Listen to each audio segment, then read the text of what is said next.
Okay, so now we're going to talk about how the parietal cells make the hydrochloric acid in the stomach. So this diagram, you've seen one similar to this before when we talked about um, um, oxygen and carbon dioxide transport with the respiratory system. But here you have blood plasma. So this, well, the one on the outside is going to be the capillary wall, and then the next one is going to be the other capillary wall. But I'm going to write that in so that you know what each part represents. So this is a capillary wall here. Then you have the interstitial space, okay, which is going to be like the extracellular matrix in between cells. And then here's a parietal cell here. So each one of these is going to be the plasma membrane of this particular cell.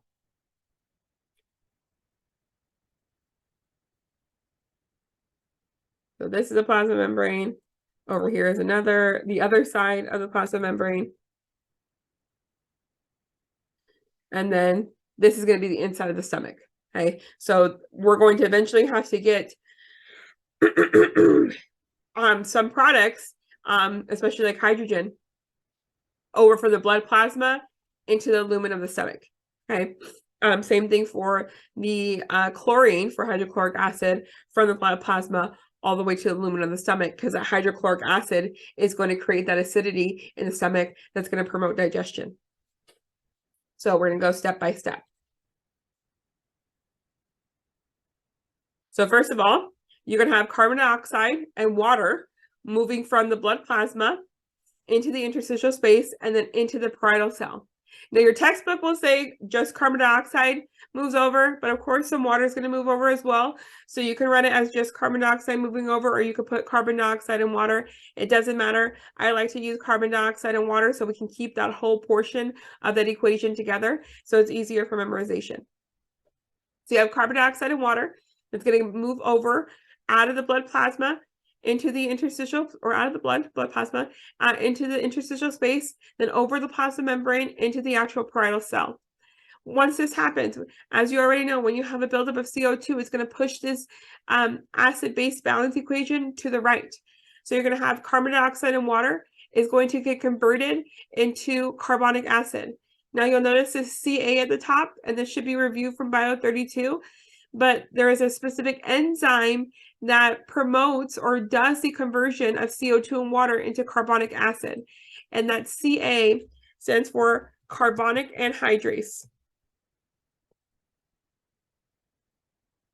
And again, that is an enzyme that's going to be responsible for the conversion.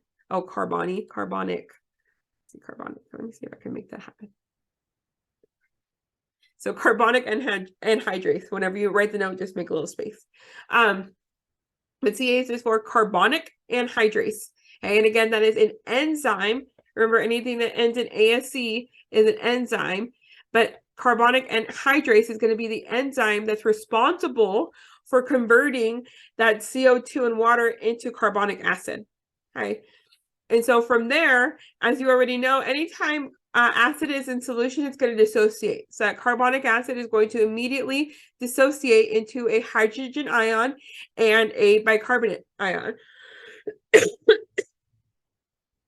The hydrogen ion is going to be the first half of our hydrochloric acid. Okay, and again, we need that hydrochloric acid in the stomach to make the stomach acidic to promote digestion. So that hydrogen ion is then going to move into the lumen of the stomach. That's going to be half of our hydrochloric acid. Okay, but then we have to do something with this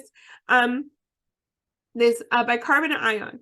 So then we're going to, well, before we do that, actually, I don't know if you remember this from, you should, but from the oxygen and carbon dioxide transport, whenever we moved over the bicarbonate into the blood plasma, we replaced it with a chlorine molecule. We call that the chloride shift, so that we don't change the charge of this overall charge of the cell. That same thing's going to happen here. So when we have an H plus leaving, when we have a positive ion leaving, we need a positive ion to come in to replace it. And that positive ion is going to be a potassium. Okay. There's actually what's called a proton pump. Okay, that's going to promote this exchange of hydrogen out to the stomach and potassium back into the parietal cell. And again, this potassium is moving back into the parietal cell to prevent a charge difference. Okay, we do not want to mess with the overall charge of the cell. So if we lose a positive ion, we have to gain a positive ion. So whenever this H plus leaves from the dissociation of carbonic acid, so again, we have carbon dioxide and water getting converted to carbonic acid by this carbonic anhydrase, and then it's going to immediately dissociate into a hydrogen ion and a bicarbonate ion. Now we need that hydrogen ion to make our hydrochloric acid. It's half of our hydrochloric acid. So every time we bring that positive ion, that H plus, into the stomach, we need to replace a positive ion back into that parietal cell. And we're going to do that with the potassium. Okay, and the proton pump is going to make that happen. The proton pump is going to pump hydrogen ion out and a potassium ion in. And again, this just to prevent a charge difference. So now we have to do something with this bicarbonate. And as you already know, 70% of our carbon dioxide is going to be transported as bicarbonate in the blood plasma. So we're going to take that bicarbonate and we're going to transport it over to the blood plasma. Okay, we call this the alkaline tide. Okay, so it's usually the thing that we're not really focused on that we give it a name to. So like when we talked about carbon dioxide transport, what we wanted to do was take the bicarbonate and put it into the plasma to make the plasma bicarbonate. And then what got replaced with it was the chlorine, which we call the chloride shift. Okay, so what we were most focused on was the plasma bicarbonate that went into the blood plasma, and then we replaced it with a chlorine into the red blood cell, and we called that the chloride shift. Okay, in this case, the thing that we're concerned with here is hydrochloric acid production. So what we do is we're actually moving a chlorine over from the blood plasma to the lumen of the stomach, okay, because we do have chlorine in our blood, as we know from that chloride shift. Okay, we do have chlorine in our blood. So we're going to take that chlorine and we're going to put it in the lumen of the stomach. That's going to be the other half of our hydrochloric acid. That's what we're focused on. So when we bring a negative ion in, okay, we need to replace it and put a negative ion out. Okay, so what's going to happen is we're going to cause this alkaline tide. We're going to cause this negative hydrochloric acid to come in, okay, because we're losing that chlorine from the blood plasma. We're taking that chlorine out and we need to replace it with a negative.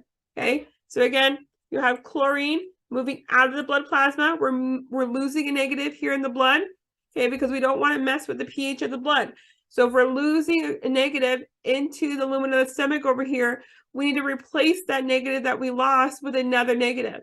Okay, so we replace that with a bicarbonate and put that bicarbonate in the blood plasma, and we call that the alkaline tide.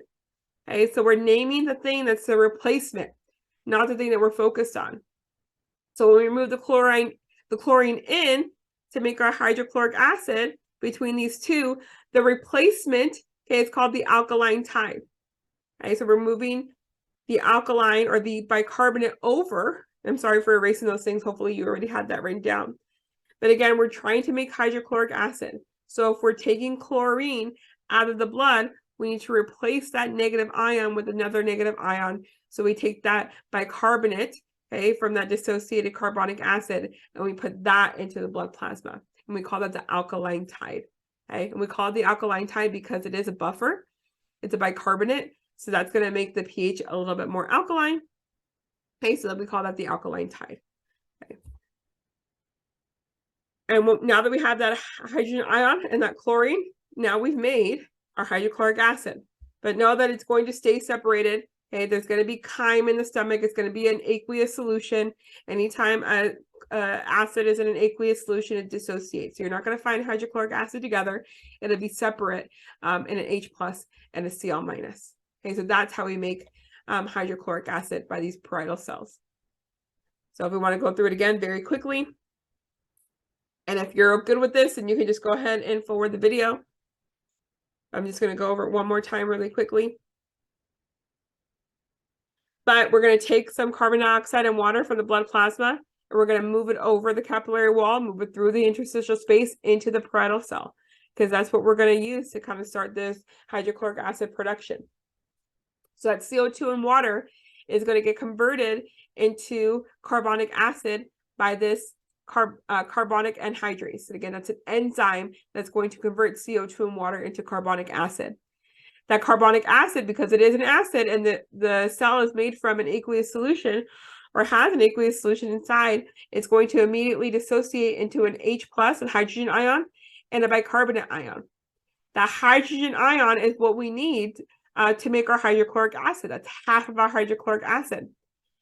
So then that hydrochloric, or the H+ of the hydrochloric acid, gets moved into the lumen of the stomach. Because again, that hydrochloric acid is going to create the acidic environment of our stomach, which is going to promote digestion. So we have the H+ moving into the lumen of the stomach. Anytime we take an ion out of an environment, we need to replace it with the same charge ion as well, so that we do not mess with the overall charge of the cell. So when we take a H+ out of this parietal cell, we need to replace it with a potassium ion. So we're going to replace a positive with a positive. And that's going to be done by what's called a proton pump. So a proton pump is going to allow the H+ to move into the stomach and the potassium to move back into the parietal cell. Okay, and again, this is just to prevent a charge change. So now that we move this H+, we need to do something with this bicarbonate ion. Okay, and that is actually going to move into our blood plasma.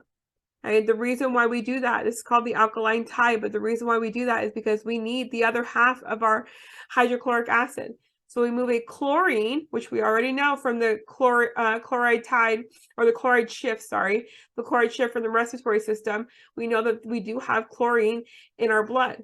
So the chlorine from the blood is actually going to move to the lumen of the stomach to make our hydrochloric acid, our other half of the hydrochloric acid, or H+, and our chlorine. Okay, so whenever we take that chlorine out of the blood, we need to replace it, okay, with another negative ion. So that bicarbonate here will then replace that chlorine into the blood plasma, and we call that the alkaline tide. And we call it an alkaline tide because it is a buffer, and buffers are going to make the pH slightly more alkaline. So we call that the alkaline tide. And that is what's going to create our hydrochloric acid. So now we have our H+, we have our Cl-, and now we've made hydrochloric acid. But again, remember, it's going to stay dissociated because we are in a solution, we are in chyme.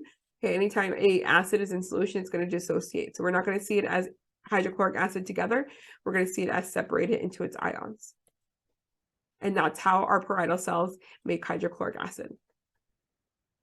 So make sure you know that process.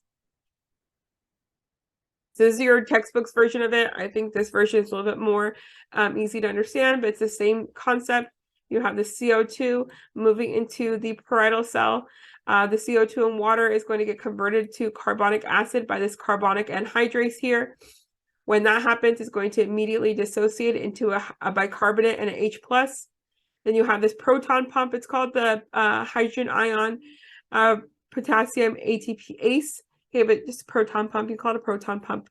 But it's going to allow for the movement of H+ out, which is going to be half of our hydrochloric acid.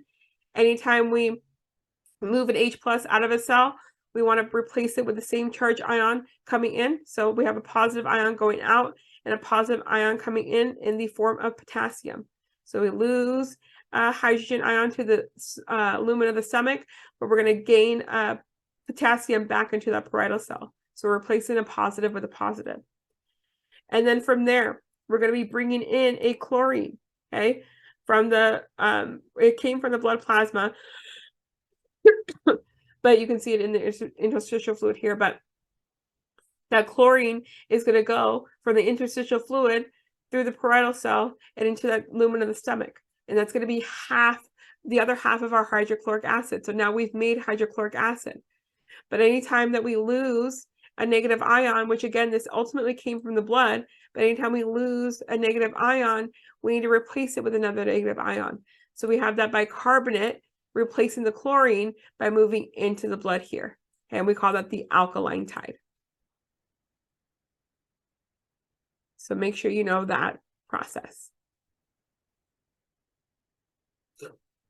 Okay, and then remember, so we made this hydrochloric acid. Remember that hydrochloric acid is necessary to convert pepsinogen, which is the inactive form of our protein enzyme, into pepsin. Okay, so pepsinogen is being produced by these chief cells, okay? And the chief cells are going to make an inactive version of pepsin because chief cells have protein within it. So you don't want an enzyme that breaks down protein, breaking you down from within. Okay, so they produce an inactive form of this enzyme called pepsinogen.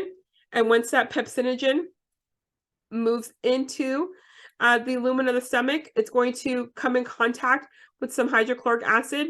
Once it does that, it's going to convert that pepsinogen into the active form called pepsin, and that pepsin is going to allow for protein digestion. So some medications that are related to this hydrochloric acid include antacid tablets. Oh, let me go back. So we can talk about antacid tablets. Hold on, I can't find my little thing over here. Okay, it's actually got a new tea to hopefully help with this cough so I can get through the rest of this lecture. But some medications that help decrease acid in the stomach, but that can possibly have some other effects. One is antacid tablets. So those are the like over-the-counter Tums that you may take if you're experiencing heartburn or gastric reflux. So those are people who have GERD, so gastroesophageal reflux disease, may take Tums or antacid tablets to help neutralize the acid in the stomach so that heartburn, when the chyme comes up, isn't so painful. So one bad effect of this, though, is when we talked about before, we need hydrochloric acid to convert pepsinogen into pepsin so that we can break down protein. So if you're taking Tums all day long to treat your heartburn and you're neutralizing the acid in the stomach, you're not going to have enough of that hydrochloric acid to convert enough pepsinogen into pepsin. And so you're not going to be able to break down enough protein, which can cause malnutrition. So you can end up with low protein in your diet. Okay? Even though you may be eating lots of protein, you can end up not absorbing enough of those amino acids because you're not breaking down the protein that you're eating. Okay, so again, you need hydrochloric acid to convert pepsinogen into pepsin. Pepsin is the active enzyme that breaks down protein. So if you're taking lots of antacids all day long and neutralizing all of the acid in your stomach, you're not going to have enough hydrochloric acid to cause that conversion to happen for you to break down protein, for you to absorb enough amino acids. Okay, so that can cause malnutrition. So an alternative treatment for heartburn, instead of using antacid tablets, which can cause malnutrition if you're doing it on a daily basis, right, is going to be something called protein pump inhibitors, or PPIs. So that's going to be products like Nexium and Prilosec. Those are called proton pump inhibitors. So what they're going to do is just inhibit this proton pump so that not as much hydrogen ions are getting pumped out. So you don't have as much hydrochloric acid. So it's still going to be there. You're still going to get some conversion of pepsinogen into pepsin, and you're still going to get adequate protein digestion. So you're going to be absorbing enough amino acid. It's just not going to be at as high of a level. With antacid tablets, if you're taking them all day long, you're neutralizing a whole lot of that hydrochloric acid, right? And you're not going to be converting enough pepsinogen into pepsin. So proton pump inhibitors are an alternate treatment to heartburn instead of antacid tablets, because you're still going to be lowering the acidity of the stomach, so you don't get as much of the heartburn and the burning sensation in your chest, but you'll still get enough of that conversion into pepsinogen, from pepsinogen into pepsin. Another one is going to be Tagamet. So the way Tagamet works is it's actually a histamine blocker. Let me go back to my notes really quickly. The Tagamet is a histamine blocker. So when we talked about before, acetylcholine, histamine, and gastrin all work together to stimulate parietal cells to produce hydrochloric acid. So if you have histamine blockers, where histamine is not allowed to target the parietal cells, you're still going to have hydrochloric acid being produced because it's still going to be stimulated by acetylcholine and gastrin, but it's just not going to have that third trigger for those parietal cells. So you'll still get the production of hydrochloric acid. So you'll still get that conversion of pepsinogen to pepsin. It just won't be as much. Okay, so that's another alternative treatment to antacid tablets. So again, you don't want to take antacid tablets all day or for a long period of time because you're going to neutralize all the acid in your stomach and you're not going to get enough conversion of pepsinogen into pepsin to break down protein to absorb amino acids from your diet. One clinical note is going to be vomiting, called emesis. So that's just the clinical word for vomiting. So emesis. If you have extreme stomach distension, so if you are super full, filling up yourself, like possibly binge eating, or just having a really, really big meal, that can cause you to vomit or throw up, or if you have certain irritants in your stomach, okay, can cause you to throw up. Now, if that happens, though, if we go back to our hydrochloric acid production, what's going to happen is that all of this hydrochloric acid that you're producing, okay, is going to get vomited out. So everything, all the contents in the lumen of your stomach is going to get vomited out, okay, which is going to cause you to produce even more hydrochloric acid. So if you're getting rid of all the hydrochloric acid, your stomach's going to be like, oh, we don't have enough acid, let's produce more acid. And so you're going to be producing more acid. Anytime you produce acid, you're going to have this alkaline tide putting bicarbonate into your blood. Okay, but when that happens on a normal basis, that's a normal amount. Okay, our body is going to be equipped to adjust the pH so that it stays between 7.35 and 7.45.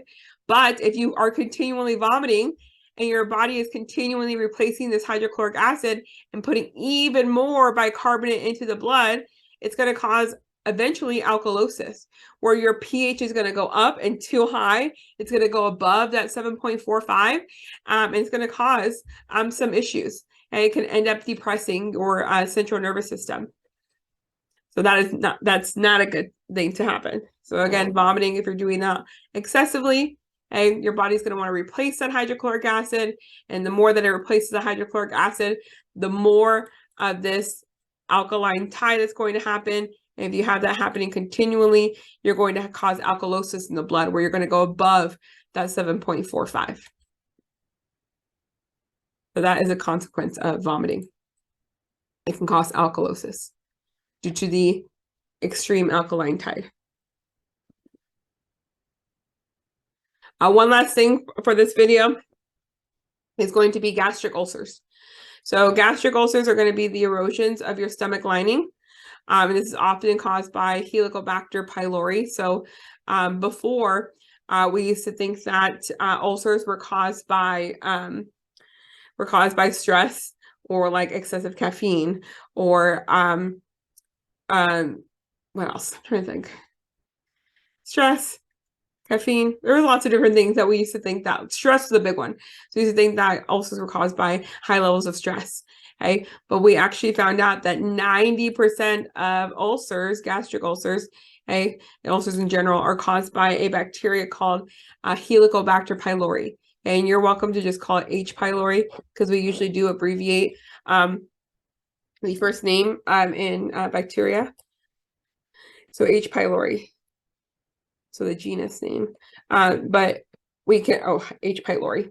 So you can abbreviate it to H. pylori, but 90% of our ulcers are going to be caused by that bacteria.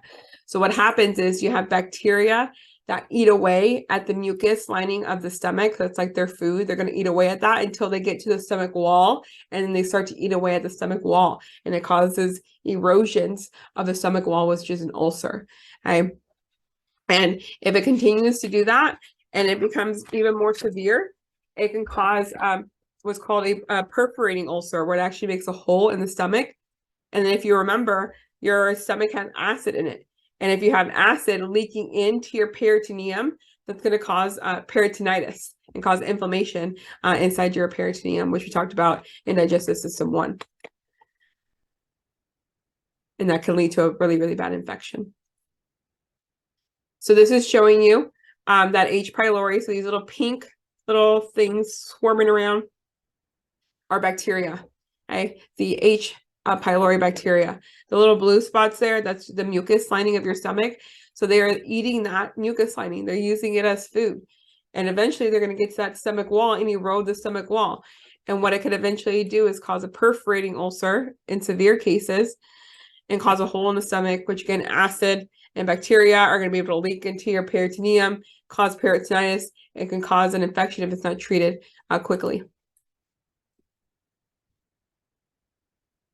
One interesting thing is that half of the population, half of us have H. pylori in our stomach all the time. It's part of our normal gut flora. So part of our normal biome of bacteria that we carry with us on a daily basis.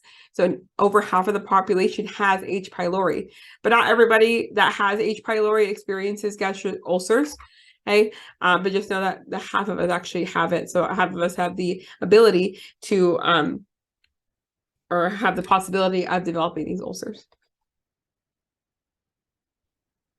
Okay, now we're going to stop for right there. And the next video is going to be on the liver.